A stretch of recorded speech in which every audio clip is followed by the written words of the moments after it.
Okay, my dear student of class 10th, how are you beta? I hope you all will be fine. Now today in this session we have discussion the second topic or second part of the human brain system. So without any wait, let's look. The forebrain it is the main thinking part of the brain. जो fore brain है हमने देखा था कि brain को 3 अलग अलग हिस्सों में डिवाइड किया गया है जिसमें शामिल थे four brain, mid brain and hidden brain.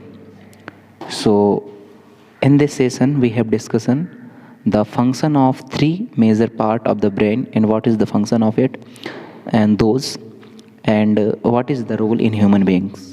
So देखते हैं फोर ब्रेन जो है थिंकिंग का काम करता है and thinking part of the brain it has region which receive sensory impulse और यह वह जगह होती है वह रीजन होती है जहाँ सेंसरी इम्पल्स रिसीव की जाती हैं. अब हमारे सामने एक वर्ड आता है सामने देखने को मिलता है वह है sensory impulse. So sensory impulse from the various receptor. क्या है इसका मतलब? नर्वस सिस्टम को वह हिस्सा जो कि इंफॉर्मेशन को रिसीव करता है from the all body parts is known as the sensory impulse. Separate area of the forebrain are specialized for hearing, smelling, sighting and so on. और जो सेपरेट एरिया होती है फोरब्रेन का वह किसके लिए स्पेशलाइज्ड होती है? सुनने के लिए, सूंघने के लिए, देखने के लिए, साइट्स के लिए and other work. There are separate area of the association where the sensory information is interpreted by the putting it together with the information from other receptor as well as information that the already stores in the brain. तो हमने देखा यहाँ कि जो fore brain है वह किस काम के लिए रहती हैं? थिंकिंग के लिए, सोचने के लिए और दूसरा इंफॉर्मेशन को रिसेप्ट करने के लिए, रिसीव करने के लिए. All the decision is made about how to respond and the information is passed on the motor area which control like a movement of voluntary muscles. और जितने भी डिसीजन हैं हमारे और जो हमारा रिस्पॉन्स रहता है through in the basis of the sensory impulses information which was come from the all body parts and muscles. So the decision is made about how to response all these things and passes on the motor area which control the movement of voluntary muscles. और वह area जो कि control करके रखती है movement को किसकी? Voluntary muscles की, जो कि काम करते हैं. For example our legs muscles. यदि हम एग्जांपल लें कि हमारे जो लेग्स मसल्स हैं how your certain sensation are distance from seeing और hearing. For example how do we know that we have is eaten enough. चलिए एक एग्जांपल लेते हैं जिसमें हम समझेंगे कि कैसे हमें पता चलता पाता है कि हम लोगों ने कितना खा लिया. The sensation of feeling full is because of central association with the hunger. क्या है? द सेंसेशन ऑफ फीलिंग क्या हो जाती है? फुल हो जाती है. क्यों? क्योंकि जो सेंट्रल एसोसिएट है किसके साथ में जुड़ा हुआ है? हमारी भूख के साथ, which is a separated part of the forebrain. क्यों? हमारे भूख से जुड़ा हुआ हिस्सा कौन सा है? Central association means mid brain. और ये सीधे क्या होती है? सेपरेट पार्ट होती है. किस? separate, which is the separate part of the forebrain. And you can look like this. This is the brain, human system, where forebrain, midbrain and hindbrain are there.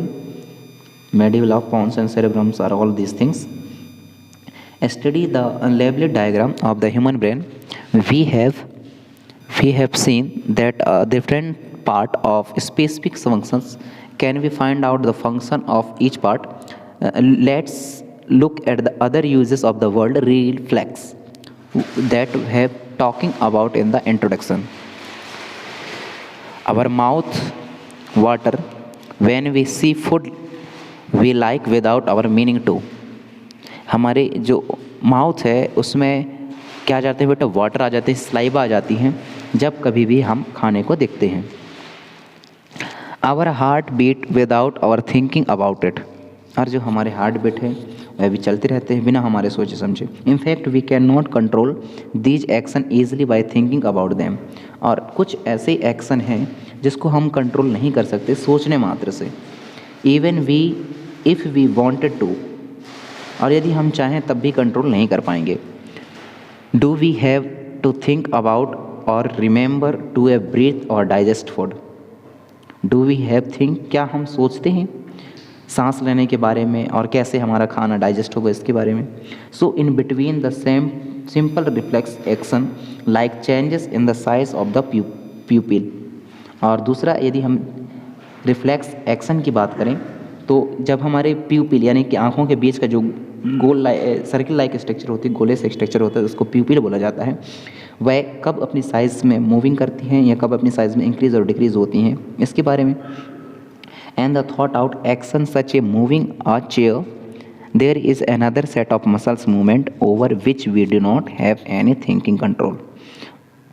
Many of this involuntary action are controlled by the mid brain. और बहुत सारे जो हमने अभी थोड़ी देर पहले involuntary action देखे, ये सारे के सारे कंट्रोल किए जाते हैं हमारे मिड ब्रेन द्वारा एंड हिंड ब्रेन के द्वारा। All this voluntary action including blood pressure, saliva and vomiting are controlled by the medulla in the hind brain. और वॉलेंट्री एक्शन में बात करें हम तो जिसमें शामिल करते हैं ब्लड प्रेशर को, सलाइवा को और वोमिटिंग को, तो ये तीनों के तीनों हमारे मेड्यूला द्वारा कंट्रोल किए जाते हैं जो कि एक हिंड ब्रेन का पार्ट है। Think about activity like walking in a straight line. सोचिए कि एक स्ट्रेट लाइन पर आप वॉक कर रहे हैं, riding in a vehicle, picking up a pencil, there are possible due to a part of hind brain called the cerebrum. It is response for precipitation of voluntary action and maintaining the posture and balance of the body। और जो इसके बाहरी वाला हिस्सा जो है जिसको हम सेरेब्रम बोलते हैं, तो ये भी सेरेब्रम भी क्या है, हिंड ब्रेन का ही एक हिस्सा है। And it is possible for the precipitative voluntary action and maintaining the posture.